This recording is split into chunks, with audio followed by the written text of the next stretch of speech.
Hello, my friends. The end of another day at the Hermitage, drinking a spot of Merlot. The weather's remained good, and I took advantage of it by doing a little bit of gardening and oiling my deck. Well, I've got more than one deck, if you include the veranda, but my outside dojo, as I like to call it, I've been oiling that to preserve it, which you'll have seen on the intro. And you'll have seen some mange tout and some daikon and some lettuce. It's looking rather forlorn. And a bit of fencing that went up the side of the path for the mange tout to grow up. I'm smoking my Peterson pipe.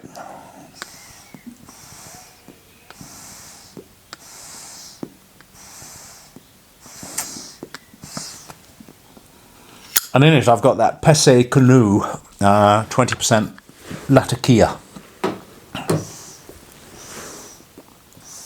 And what I did was I have been rehydrating it. It's been very dry. I basically just put a bit of apple in a bit of paper towel, kitchen towel. It might be too moist now, but actually didn't have it touching the tobacco. I sort of folded over the foil bit and put it in, and then closed the. So hopefully creating a sort of humidor. You know, humidors for cigars.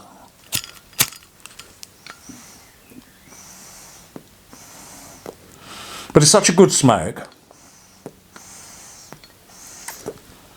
I wanted to go onto my regular rotation, so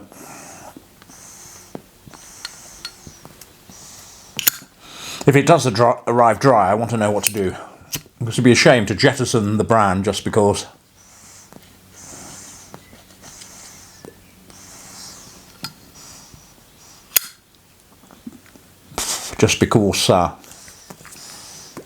It's a little on the dry side. I hope you liked yesterday's video. I enjoyed doing that. I had thought about showing you my sword, some close-ups, and my bakuto, my wooden sword, which I don't think you've seen yet at all. But I wasn't sure there was the appetite for it on the channel, really. It's not a martial arts channel, is it? But some viewers may want to see. Might find it interesting. But it's been a lovely quiet day.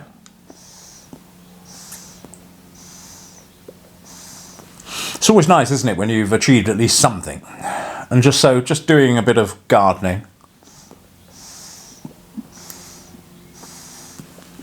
Just doing a bit of oiling of decks. All stuff that needs to get done. You don't have to sweat it. Pottering jobs, lovely. But you still get a sense of achievement at the end of the day.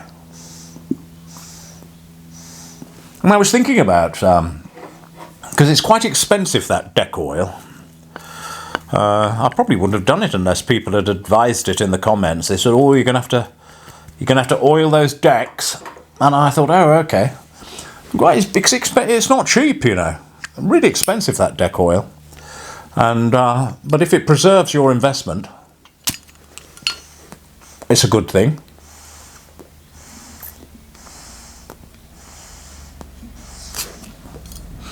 And I got to thinking how we spent a lot of our time, don't we? Perhaps an inordinate amount of our time protecting our investments, don't we? From expensive deck oil to house insurance. Most of you will have house insurance, won't you? And the deck oil, of course, protects against the weather. The house insurance is probably against the weather, but also intruders and other forms of damage from which you need to be protected. You know, we protect our cars. You remember I was speaking yesterday, wasn't I, about how I had to sort all that admin out on the Land Rover and had to insure it. All about protection. You spend more time than you think protecting your assets. Or protecting others. I mean, I had to get third-party public liability, or whatever it's called, for 1.5 million, just to swing my sword around here. Don't ask me why. It was a silly rule that came in because all these machete-wielding criminals in the country, before they were wielding machetes, they were wielding cheap Japanese swords. So, the government in its wisdom said, right, ban them. Well, they didn't just ban the junk, obviously rubbish Japanese swords that can be bought cheaply or used to be. But they banned all of them. And so there are collectors, who, which I think are all right still, of antique swords, but all those martial arts practitioners up and down the country, if they're not a member of a dojo, it's actually illegal. The swords they had before, even their practice swords, which are called iaito, they're illegal.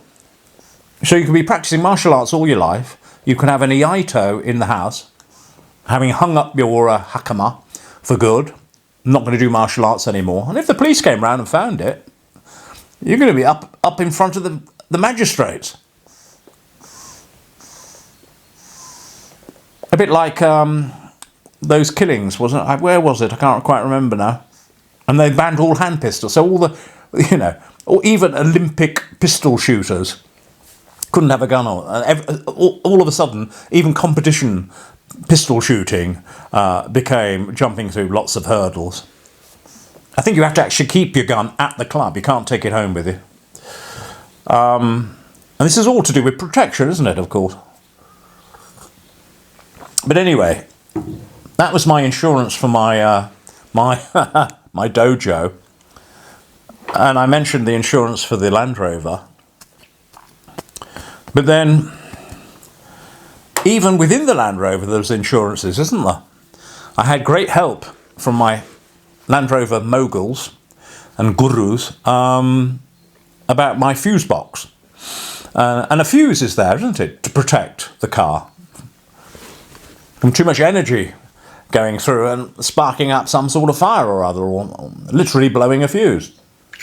The fuse is there to protect.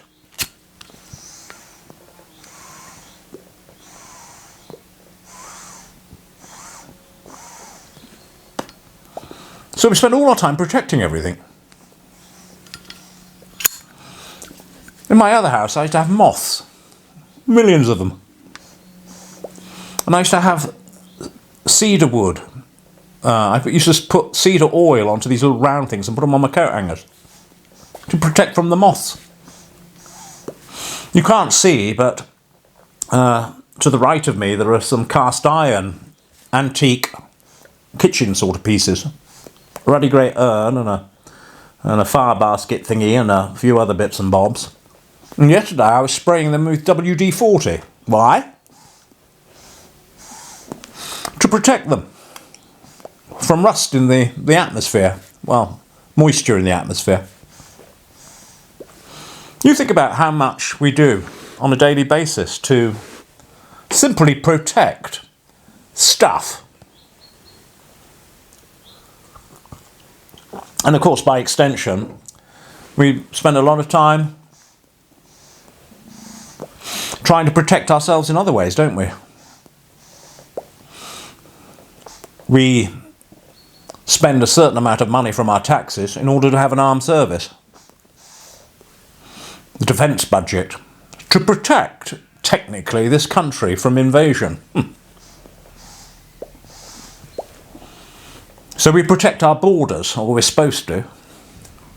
That's a joke. And I wondered today, when I was thinking about this idea of protection, how much we spend money on protecting everything, our belongings and our loved ones and everything else. How much time we spend on protecting our souls. I mean, in America, you can have a gun to protect yourself. Not that I'm advocating gun ownership. So protection is a huge part of life. There isn't a husband watching that wouldn't protect his wife and his kids. If he had to, he might cry like a baby in the corner. But I think the instinct would be to protect. But we don't spend as much time protecting our souls, which incorporates the mind to a certain extent, as we do our stuff.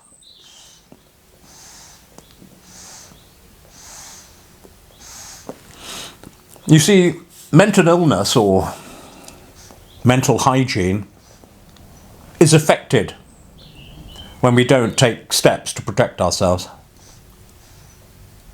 The gut, for example, is intimately connected with the brain and brain mood. And people spend all their time eating bad food and wonder why they get depressed or feel lethargic or heavy, at dis-ease, unease. Not putting the right fuel into their body, you see. They're not protecting themselves. You may say, well, that's rich coming from you, Father John. You've got a ruddy glass of claret in your hand and smoking a pipe. I think both of those are quite good for protecting you. I mean, I'm not an expert, but studies have come out to say that nicotine protects you against all sorts of things, including viruses. No idea. I haven't read the studies, but I know there are some people who watch this have done videos on it. I'm not bright enough to understand such things, but they're out there. So one has to take responsibility not just for protecting the external things in your life and loved ones. You have a duty of care to yourself. You have a duty of care for your mental well-being. And as we can also eat bad food, we can have a diet of bad food in the form of the information that we take into ourselves. There's some people who are inordinately wed to bad news. They consume the news with alacrity. Pointless. Because most of the time you can't change anything. I used to be like that. In the days when I had a television licence before I tore it up, I used to watch Newsnight. Do you remember that? Well, it's still on, I suppose.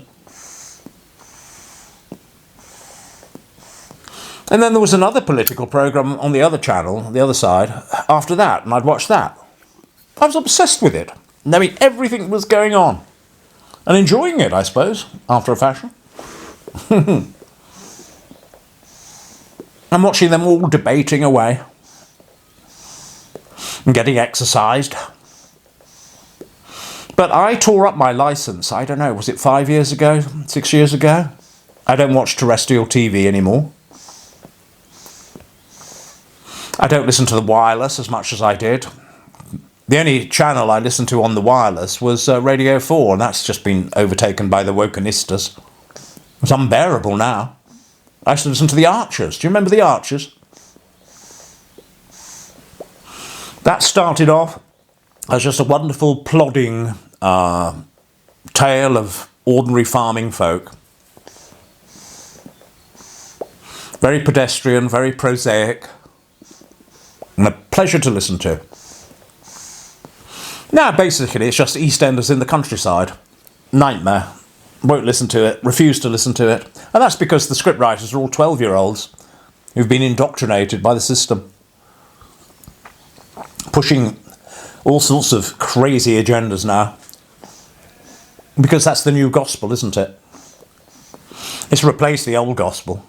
We have a new religion in town. Better wise up, folks.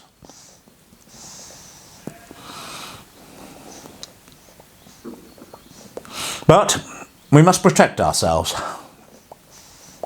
So by not listening to the wireless, by not watching television, I don't get very much news at all. And my life seems to just carry on quite well without it, thank you very much. I'd like somebody to tell me if the road at the top is blocked in winter by heavy snowfall. That's the sort of news I want. I want tips on how to grow veggies. But you can forget the rest of it. There's a conclave on at the moment to elect a new pope. And I'm not remotely interested. And I'm a Catholic priest. Not remotely interested. I mean, the Holy Spirit is odd the way he works, doesn't he? Because he seems to have managed for the last 2,000 years to elect 85% Italian popes. Seems a bit biased to me. So I'll just let the Holy Spirit do his thing. And I might show a bit of interest when a pope is actually elected and find out what his track record is and see how things are going to shape up in the church. That'll be interesting. That is some news I might follow. So I protect myself from the news, from the wireless, from the television. I'm not interested in conspiracy theories. They're all bonkers, half of them. David Icke was the original sort of conspiracy theorist, wasn't he? He thought the royal family were all reptiles. We're all nutters out there. I don't platform them. No interest. You know, I'd rather plant out some Monge too, thank you very much. I haven't got time for all of that. You know, the only thing you have this side of the grave is time. Did you know that? So be wise how you spend it. Yes, you've got to protect your stuff. Protect your soul too. And I'm going to finish today by saying, protect your time. Be mindful of what food you consume. Be mindful of what information you consume. And be mindful of how you're spending that precious time as you get older. Most people watching this will be probably the same age as me, and you'll realise that time speeds up as you get older. And then you realise there's not much on the clock left. As you hurtle your way towards the grave. And the one thing people will regret on their deathbed is not having enough time to say I love you to the people that matter, to do the things they wish they should have done much earlier, and to achieve the sort of things they want to achieve much earlier. That's a bit heavy and depressing, this, isn't it? It's not meant to be. Actually, the message of hope is that you can turn it around right now. You can start protecting yourself right now. Watch what you eat. Guard your time jealously and who you spend it with. Guard the sort of things that you allow into your mind via the internet primarily these days. And with that, I'm going to love you and leave you. I hope you enjoyed watching a bit of footage of what I've been up to today. Tomorrow, if there's any interest, I might show my swords, but I don't know if there will be any. I've read all your... I've got back to some of you. I'll get back to the rest of you when I've got a moment. And that's about it today. The only thing that remains for me today to do is do a Tesco shop, where I will endeavour to put some good food into this less good body. And with that, I'm going to love you and leave you. It's Father John signing out. It's been good checking in with you. I hope you're well wherever you are. I hope you're mindful. I hope you're meditating. I hope you're taking cognizance of your life. I hope you're taking responsibility for your soul. And with that, I'll see you tomorrow, God willing. All the best.